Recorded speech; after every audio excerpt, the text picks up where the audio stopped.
ઓય ઓ, હમણાં હું તમે મોટે મોટેથી ફોનમાં રાડું નાખતા હતા, કોની હારે વાત કરતા હતા? અરે એકને મેં 20,000 રૂપિયા 1.5 વર્ષ પહેલા ઉછીને આપ્યા છે. તો 5 દિવસના વાયદે મારી પાસેથી એને ઉછીના માંગ્યા હતા. તે હવે 1.5 વર્ષથી હું ઉઘરાણી કરું, ગમે ત્યારે ફોન કરો એટલે કાં તો ફોન ઉપાડે નહીં, ફોન ઉપાડે તો એનો એક જ જવાબ હોય, હા બસ 2-5 દિવસમાં આપું જ છું તમ તારે. પણ તો તમને કોણે કીધું તું કે પૈસા ઉછીને આપવાનું? બધે તમારે સારું થઈને મોટું મોટું થઈને જ ફરવું હોય. ફસાણા ને પૈસા આવે. પણ મને ક્યાં ખબર હતી આ રીતે મને લબડાવશે? બાકી નકર મને ક્યાં શોખ હતો કે હું આપું એને? પણ તમારે શું એને આપવાની કોઈને જરૂર હતી? ઉછીના પૈસા કોઈને અપાય જ નહીં. પણ મને એમ કીધું તું કે મારે ઇમરજન્સી છે, એટલે મને એમ કે કાકા હશે ભાઈ એને એવું કામ, એટલે પૈસા માંગે છે. મને ખાલી 5 દિવસના વાયદે મારી પાસે પૈસા લીધા હતા કે 5 દિવસમાં તમારા પૈસા પાછા, તમારે ફોન નહીં કરવો પડે. એની જગ્યાએ 1.5 વર્ષ છું હું, ગમે ત્યારે ફોન કરું ને એટલે આજ મારે સાંભળવાનું એનું. આપ્યા તા કોને? પણ તારા ભાઈને, કોઈ નથી આપ્યા બીજાને. કોઈ રે એમાં શું થઈ ગયું? કેમ એમાં શું થઈ ગયું? એટલે એ તો ઘરનો કહેવાય. ઘરનો કહેવાય પણ ઉછીના લઈ ગયો છે. પણ ઉછીના લઈ ગયા ઘરના પાસે એવી રીતે રાડું નાખી નાખીને વાત ન કરવાની હોય. પણ 1.5 વર્ષ છું એને ફોન તો ઉપાડવો જોઈએ. ફોન ઉપાડવાનું બંધ કરી દીધું મારો. આ તો પણ તમે હેરાન કરતા હો એટલે તમે નવરા છો. એ બિચારો કામ ધંધા કરવા વાળો છે. વાહ, અમે નવરા, અમે હાવ મતલબ બજારમાં રખડીએ છીએ.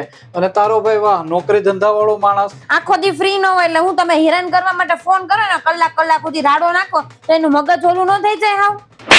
પણ હું આખો દિવસ ફોન નથી કરતો, ખાલી સાંજે ફોન કરું અને તારા ભાઈને પૂછે, ફોને મારો નથી ઉચકતો હવે. આ તો નો ઝુપાડે ને. અને પણ ઘરમાં જ પૈસા આપ્યા છે તો આટલું બધું તમારે ઉઘરાણી કરવાની શું જરૂર છે? પણ એને એટલી બુદ્ધિ આલવી જોઈએ, ઘરમાં પૈસા આપ્યા ને તો ટાઈમે પાછા આપવા જોઈએ. એ પણ મોડા આપે તેમાં હું થઈ જવાનું છે? મોડા પણ 1.5 વર્ષ છું, 1.5 મહિનો નથી છો. તમે મને પૂછીને આપ્યા તા?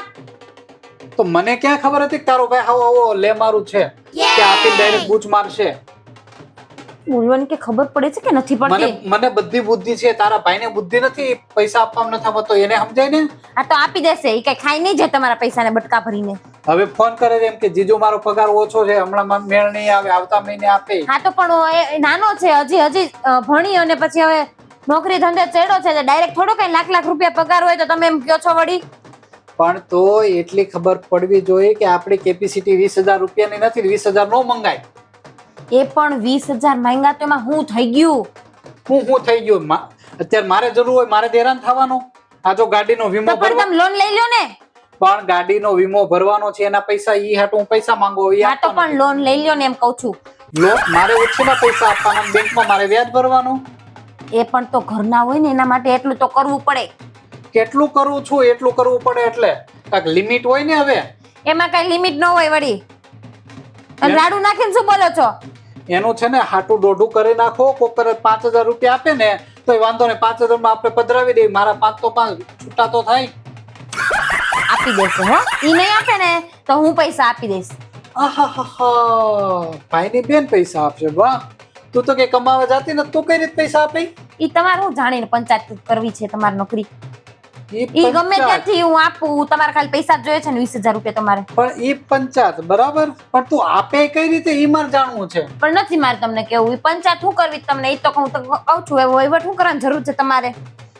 1.5 વર્ષથી તારા ભાઈએ નથી આપ્યા, હવે ભાઈની બેન કહે છે હું આપીશ. પણ હવે ભાઈ કમાય છે તો ઈ નથી આપતો. ભાઈની બેન તો હવે હાવ ઘરે આટા ટોલા જીકે, એ કઈ રીતે પૈસા આપશે ભાઈ? ઈ હું મારી બચતમાંથી આપીશ. તારી બચત મતલબ હું જે પૈસા ઘરમાં વાપરવા આપું એમાં તું કટકી કરે અને એ પૈસા તું મને આપે? એ તમે કઈ માણસ છો કે શું? ખબર નહીં પડતી. હું માણસ જ છું, હું વિચારું એ બરાબર વિચારો. તું બોલ હરખું. કોઈ કટકી નહીં કરતું. આ ઘર આવી રીતે એમને મફતમાં હાલે છે? કોઈ તમારા હગા આવીને હલાવી જાય છે તમારું ઘર? પણ કેટલું બધી અત્યારે મોંઘવારી હાલે છે તો બધાય વપરાય જાય. વધારે ના હોત ને વપરાય જાય છે. કોઈ દિવસ મેં તમને કીધું? તો પણ કોઈ દિવસ તું હિસાબે આપતી નથી કે 10,000 રૂપિયા આપ્યા હતા? હિસાબ આપું ને તો તમે 10,000 માંથી છે ને 15,000 રૂપિયા ખર્ચ લાગે ઘરનો. હા ભાઈ, 5,000 તમારે બચાવવાના હોય, હવે આપવાના છે તો કટકી તો કરવી જ પડશે. અને હા સાંભળી લો, દૂધના ભાવ વધી ગયા છે, શાકભાજીના ભાવ વધી ગયા છે, ઇસ્ત્રી વાળાએ પૈસા વધારી દીધા છે. હા તો એટલે છે ને દર મહિને 10,000 આપતા હતા ને બદલે 13,000 રૂપિયા આપવાના છે. અચ્છા, તો 3,000 રૂપિયા વધારીને 3,000 રૂપિયા પાછા મને મળશે. બરાબર છે, સમજાઈ ગયું. મતલબ ભાઈની બેન છે આ રીતે હવે લેણું ભરશે. અરે ખરનો હલવાઈ ગયો ભાઈ, છેતરાઈ ગયો. 2 વખત આખો પરિવાર જોવા આવ્યું તું, છતાં હું છેતરાઈ ગયો.